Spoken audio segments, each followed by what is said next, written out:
নোয়াখালীর দ্বীপ উপজেলা হাতিয়ার ভূঁইয়ারহাট ৪ নম্বর স্টিমার ঘাট সেতুটি এখন মারাত্মক ঝুঁকিতে। পুরনো এই সেতুটির বিভিন্ন স্থানে ফাটল দেখা দিয়েছে, এমনকি পিলারগুলোর কংক্রিট খসে পড়ে ভেতরের রডও বেরিয়ে এসেছে। সম্প্রতি ফেরি যোগাযোগ চালু হওয়ায় বাড়ি যান চলাচলের চাপ বাড়ায় এই ফাটল আরও প্রকট হয়েছে।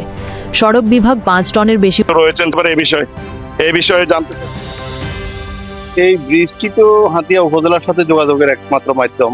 তো সাম্প্রতিক সময়ে হাতিয়া যখন ফেরি যোগাযোগ চালু হলো, মানুষের মনে একটা আশা জাগছে যে তারা আরো দ্রুত হাতিয়া যাতায়াত করতে পারবে।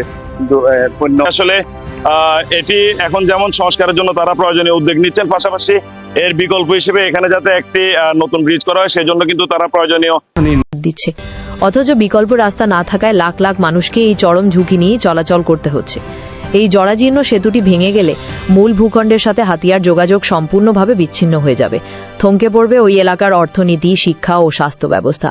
স্থানীয়দের দাবি দ্রুত এই অবস্থার অবসান করতে নতুন সেতু। STV news, Dhaka.